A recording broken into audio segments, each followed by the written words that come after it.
नाच मेरी बुलबुल के पैसा मिलेगा, कहाँ वफादार हमें ऐसा मिलेगा। आनंद बख्शी द्वारा लिखा, किशोर कुमार द्वारा गाया, वह सदी के महानायक कहे जाने वाले अमिताभ बच्चन पर फिल्माया यह गीत तो आपको याद ही होगा। शायद अब इस गीत में किए गए सवाल का जवाब मिल ही गया है कि नाच मेरी बुलबुल के पैसा मिलेगा, कहाँ कदरदान हमें ऐसा मिलेगा। अब ऐसे कदरदान ढूंढने की ज़रूरत नहीं है, ऐसा कदरदान भारत में ही मिल गया है। हमारे देश के प्रधानमंत्री आदरणीय नरेंद्र मोदी जी ऐसे कदरदान हैं जो पैसे पर नचाते हैं। जब किसी देश के खुद प्रधानमंत्री पैसे पर नचाएं तो भला देश का कोई नागरिक क्यों नहीं नाचेगा। लेकिन साथियों, आपको बता दूं, यहाँ पर नाचने वाला कोई आम व्यक्ति नहीं है। किस तरह से देश के आम नागरिकों का ब्रेन वॉश करने की कोशिश की जा रही है, आप सच जानकर हैरान रह जाएंगे। किस तरह से नमक मिर्च लगाकर देश में डर का माहौल बनाकर अपने आका को सर्वश्रेष्ठ बनाने की कोशिश की जा रही है। अब आपके मन में यह सवाल आ रहा होगा कि पैसे के दम पर नाचने वाले कौन हैं और नाचकर अपने आका को किस तरह से फ़ायदा पहुंचा रहे हैं, किस तरह से देश की जनता को मैनिपुलेट किया जा रहा है, कौन है जो देश में भय का माहौल फैला रहे हैं। साथियों, यह जानकर आप हैरत में पड़ जाएंगे कि देश में इस प्रकार का भय फैलाने की कोशिश की जा रही है कि जिसकी चपेट में कोई भी नागरिक आ गया तो वह केवल अपने आप को देश में केवल जिंदा रहने को ही बहुत बड़ा विकास समझ बैठेगा। तो आज हम इसी बात को एक्सपोज करने जा रहे हैं कि आखिर किस प्रकार से देश के नागरिकों के सामने भय फैलाकर केवल जिंदा रहने को विकास बताने की कोशिश की जा रही है। तो बने रहिए मेरे साथ, इस वीडियो को अंत तक जरूर देखें। और वीडियो को शुरू करने से पहले मेरी आपसे एक छोटी सी गुजारिश है कि अगर आपने अभी तक हमारा यूट्यूब चैनल न्यूज़ 22 सब्सक्राइब नहीं किया है तो नीचे रेड बटन दबाकर चैनल को सब्सक्राइब कर लें, बेल आइकॉन दबा लें। और इस वीडियो को मैं चाहता हूं कि इस वीडियो को ज़्यादा से ज़्यादा अपने साथियों और दोस्तों में, रिश्तेदारों में शेयर करना ना भूलें। क्योंकि यह वीडियो जितना आपके लिए ज़रूरी है, जितना ही आपके नाते रिश्तेदार और देश के हर एक नागरिक के लिए जानना ज़रूरी है। इसलिए मैं चाहता हूं कि इसे जल्दी से जल्दी आप अपने साथियों में शेयर कर दें। देश के युवा बेरोजगार पकौड़े तल रहे हैं, किसानों को उनकी फसल का सही कीमत नहीं मिल रही है, महिला खिलाड़ियों के साथ व्यभिचार के मामले चरम पर हैं, देश में बेटी सुरक्षित नहीं है, महिलाएं सुरक्षित नहीं है, महंगाई ने मध्यम और निम्न आय वर्ग वाले परिवारों के नागरिकों की कमर तोड़ दी है, देश में हिंदू मुस्लिम के नाम पर नफरत फैलाई जा रही है और देश के नामी व्यक्तियों द्वारा देश के नागरिकों को केवल जिंदा रहना ही विकास बताने की कोशिश की जा रही है और कह रहे हैं कि हमारे प्रधानमंत्री मोदी जी तो मन की बात करते हैं, उत्तर कोरिया में तो गन की बात होती है। मैं चाहता हूं पहले आप यह वीडियो क्लिप देखें, फिर हम इस पर विस्तार से बात करेंगे। नॉर्थ कोरिया इस समय ग्लोबल इंडेक्स के अंदर 2019 में सेकंड लास्ट कंट्री था और 2021 में अब ये दुनिया की आखिरी देश हो चुका है जहां आप मुंह नहीं खोल सकते। भारत में जहां कैंडल लेकर के इकट्ठा हो जाता है क्राउड फ्रीडम ऑफ स्पीच के नाम पर, वहां केवल किम की तारीफ है अलाउड। किम की तारीफ कर सकते हो आप, सजा है। आप फॉरेन म्यूजिक दुनिया के देश का सुन नहीं सकते, 8 साल की सजा है। और अगर दोबारा किसी आपके परिवार में किसी ने सुन लिया तो 100 साल की सजा, और जिसने सुना उसको फांसी की सजा। यहां अपने मन मर्जी से हम अपने देश में प्लेलिस्ट बनाते हैं, कबीरा भी सुनते हैं, शकीरा भी सुनते हैं, अपनी प्लेलिस्ट बनाते हैं, कबीरा सुनते हैं, शकीरा सुनते हैं। हम इतने ब्लेस्ड हैं, नहीं सप्रेस्ड हैं। फ्रीडम की बात करें, इंडिया एकदम बेस्ट है। यहाँ हम फॉरेन मूवीज को देखने के लिए शान से जाते हैं, वहाँ देखने पर जान से जाते हैं। इंडियन मोबाइल में सिम का नेटवर्क चलता है, कोरिया के मोबाइल में किम का नेटवर्क चलता है, किम जॉन्ग यूंग। इनके हिसाब से हमारे जो परिवार है वो भगवान है, यहाँ और कोई भगवान नहीं है। नॉर्थ कोरिया में हर आदमी को गवर्नमेंट अप्रूव्ड उनका चित्र, उनके पिता का और उनके दादा का चित्र अपने घर में लगाना है। इंस्पेक्टर आके रैंडम विजिट कर लेगा। सबसे बड़ी दीवार पर लगाना है। दूसरा, अपनी हाइट से ऊपर लगाना है, आंखों के बराबर नहीं लगा सकते, ऐसे देखना पड़ेगा आपको। हाँ? और तीसरा, इसको ऑनर वॉल बोलते हैं, यानी कि इस वॉल पे और कुछ नहीं लग सकता। चौथा, इतनी साफ होनी चाहिए तस्वीर, क्योंकि जितनी मात्रा में उस पर डस्ट होगी उतनी मात्रा की तुम्हें सालों की सजा होगी। 10 हेयर कट है पुरुषों के, 10 के अलावा कोई 11वां हेयर कट आप रख नहीं सकते,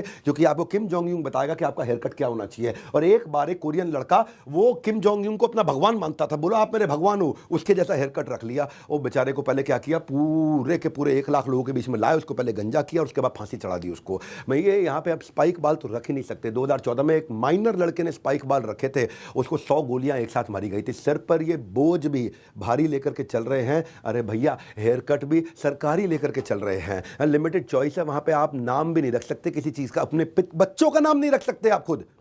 अरे छोड़ो, प्रोफेशन भी अपनी मर्जी से नहीं कर सकते आप। यहां तो जो मन करे बन जाओ। पैशन पैशन पैशन, मेरा पैशन है। कौन सा पैशन पे तेरा? सरकार को जिसकी जरूरत है तुम्हें वही करना। अगर देश में डॉक्टर कम है तो तुम्हें डॉक्टर बनना पड़ेगा, वकील कम है तुम्हें वकील बनना पड़ेगा, आर्मी कम है तुम्हें आर्मी बनना पड़ेगा। एक तानाशाह जनता को इतना निचोड़ देता है कि लोग जिंदा रहने के लिए इसको सबको विकास समझने लगते हैं कि भाई ये प्रोग्रेस हो रही है। आप चूज नहीं कर सकते, आपको क्या करना, अपनी पसंद का प्रोफेशन चुनना भी वहां सरकार के खिलाफ एक प्रोटेस्ट है। हम ब्लेस्ड हैं क्योंकि जब फ्रीडम की बात आए तो मेरा भारत बेस्ट है। यहाँ पे आपको 7 दिन काम करना जरूरी है, एकमात्र ऐसा देश दुनिया का 7 दिन काम करना है, लेकिन तनख्वाह 6 दिन की मिलेगी, 7वें दिन की तनख्वाह सरकार को मिलेगी। एक ही राजा एक ही ताज, बाकी जनता दाने दाने को मोहताज। यहाँ फ्राइडे से वीकेंड शुरू हो जाता है और वहाँ संडे भी अनरेस्ट, वहाँ संडे भी अनरेस्ट है। हम ब्लेस्ड हैं क्योंकि फ्रीडम की बात आए मेरा भारत एकदम बेस्ट है। वहाँ पे जान इतनी सस्ती है, वहाँ पे इतनी जान इतनी सस्ती है। भारत में तो हमारी बड़ी मस्ती है, वहाँ पे हर आदमी को बैच लगा के दिल पे रखना पड़ता है, जिसमें आपको किम जोंग यूंग की फोटो लगानी पड़ती है। तो देखा आपने, यह कथित मोटिवेशनल स्पीकर डॉक्टर बेयूक बिंद्रा, इन्होंने कल अपने यूट्यूब चैनल डॉक्टर बेयूक बिंद्रा पर एक वीडियो अपलोड किया है जिसके द्वारा देश की जनता को समझाने की कोशिश की जा रही है कि इस देश के नागरिक कितने सुरक्षित हैं। अब इन बेवकूफ़ों को यह समझाए कि जो अपने आप को मोटिवेशनल स्पीकर कहता है कि आप अपने स्कूल में पढ़ने वाले बच्चे की तुलना किससे करेंगे, होशियार या कमज़ोर छात्र से। कोई भी अपने बच्चे की कुशलता और बौद्धिक विकास का अनुमान कमज़ोर छात्र से कैसे पता लगा सकते हैं। मान के चलो आपका बच्चा स्कूल में एवरेज है और स्कूल का प्रिंसिपल आपके बच्चे को किसी कमज़ोर छात्र से तुलना करके कहे देखो आपका बच्चा कितना इंटेलिजेंट है, इसे यानी कि कमज़ोर बच्चे को तो कुछ भी नहीं आता है, तो क्या हकीकत में आपका बच्चा इंटेलिजेंट ब्रिलियंट हुआ? जितना उसका बौद्धिक विकास होना चाहिए उतना उसका बौद्धिक विकास है। माना कि आपने मान भी लिया कि आपका बच्चा होशियार है, उसका बौद्धिक विकास उसके अनुरूप है, तो क्या आपका बच्चा कभी कैरियर बना सकता है, कोई बड़ी उपलब्धि प्राप्त कर सकता है, कोई बड़ा अधिकारी बन सकता है? सीधी सी बात है, इसका उत्तर है नहीं। क्योंकि आप तुलना किससे कर रहे हैं? कमज़ोर छात्र से, न कि होशियार छात्र से। ठीक ऐसा ही कुछ हमारे देश की राजनीति में हो रहा है, देश में यह बड़े स्तर पर हो रहा है। इसके लिए बाकायदा हमारे देश की सरकार ने आपको यह बताने के लिए कि हमारा देश कितना विकास कर रहा है, बड़े बड़े यूट्यूबर को हायर किया है, उन्हें पैसे से खरीदा है और बड़े बड़े यूट्यूबर बिके हैं। क्योंकि नाच मेरी बुलबुल कि पैसा मिलेगा। जी हाँ, आप जिन्हें अपना आइकॉन समझते हैं, उन्हें काफ़ी ज्ञानी समझते हैं, वही आपको पैसे के लिए गर्त में फेंक रहे हैं, आपके सामने नफरत फैला रहे हैं, सरकार की झूठी वाहवाही कर रहे हैं। क्योंकि नाच मेरी बुलबुल कि पैसा मिलेगा। पैसा पैसा पैसा, देश में सिर्फ पैसे का खेल चल रहा है। आप एक मूक दर्शक बनकर देख रहे हैं, आप कुछ महसूस भी नहीं कर पा रहे हैं, क्योंकि आप जिसको आइकॉन समझ रहे हैं, आप जिनको ज्ञानी समझते हैं, सरकार आपके मन में झूठ और नफरत फैलाने के लिए इन्हीं लोगों का उपयोग कर रही है। मेरी बात पर अभी आपको यकीन नहीं होगा तो आप पहले ये अंजित अंजुम की ये रिपोर्ट देखिए, सब कुछ क्लियर हो जाएगा। शान में कसीदे पढ़ते हुए दिन रात मोदी सरकार को खुश करने में लगी है, मोदी सरकार की चापलूसी करते हुए पत्रकारिता का चोला ओढ़कर सरकार का एजेंडा बढ़ाने में लगे हैं बड़े बड़े संस्थान। तब सरकार को चिंता यूट्यूबर्स की हो गई है, सोशल मीडिया की हो गई है, फेसबुक पर जिनके लाखों फॉलोअर्स हैं उनकी हो गई है, क्योंकि चुनाव अगले साल 11 महीने बाद चुनाव होना है।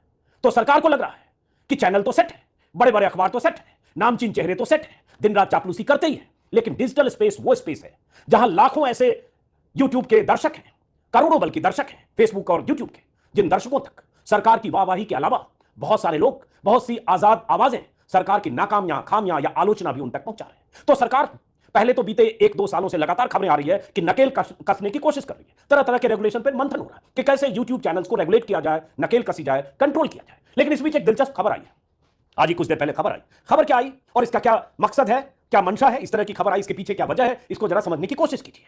खबर यह आई कि 50 यूट्यूबर से मिले मोदी के मंत्री। पीयूष गोयल जो मोदी सरकार के 5-6 कद्दावर मंत्रियों में से एक है, मैनेजर भी है, बहुत सारी चीजें पर्दे के पीछे मैनेज जो मोदी सरकार के लिए करते हैं उसमें पीयूष गोयल भी है। तो पीयूष गोयल 50 यूट्यूबर से मिले। क्यों मिले, किन यूट्यूबर से मिले होंगे, मिलने का मकसद क्या होगा? जब देश में इतने चैनल हैं, इतने चौधरी, गोस्वामी, देवगन, चोपड़ा, ना जाने कितने लोग, इतने चैनलों के मालिक सब हैं, इतने बड़े बड़े अखबार हैं, उन अखबारों के मालिक संपादक मोदी जी के दरबार में नतमस्तक हैं, यूट्यूबर की क्यों याद आई? वजह है, बताते हैं। और किन यूट्यूबर से मिले और उन यूट्यूबर्स को क्या कहा गया और उन यूट्यूबर्स ने क्या करना शुरू किया और आगे क्या करने वाले, ये आपको समझना जरूरी है, क्योंकि अब मिलावट यूट्यूब और फेसबुक के जरिए आप तक पहुंचाई जाने वाली है।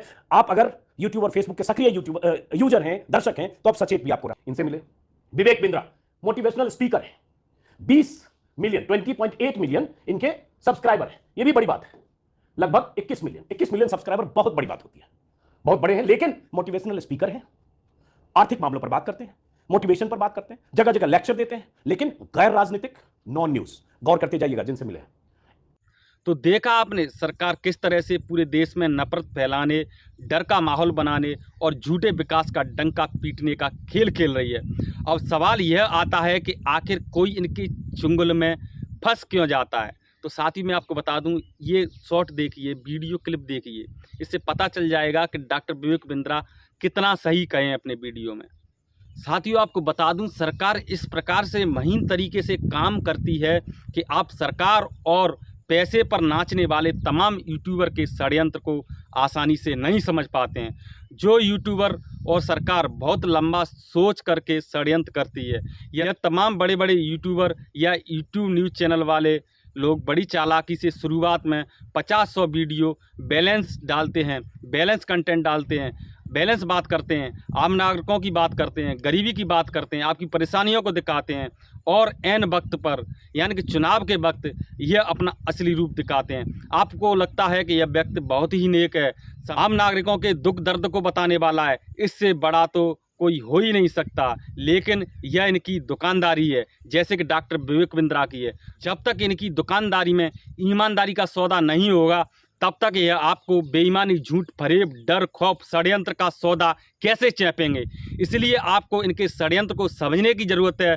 मैं चाहता हूं कि आपके यार दोस्त, माँ बाप, हर एक नाते रिश्तेदार, हर एक इस देश का नागरिक इनके षड्यंत्र को समझे। इसलिए मेरी आपसे हाथ जोड़कर एक आग्रह है कि इस वीडियो को ज़्यादा से ज़्यादा शेयर करके चैनल को सब्सक्राइब जरूर कर लें। और मैं आगे भी इस प्रकार से इन तमाम पैसे की दम पर नाचने वाले यूट्यूबरों की पोल खोलता रहूँगा, आपके लिए ज़रूरी टॉपिक पर वीडियो लाता रहूँगा।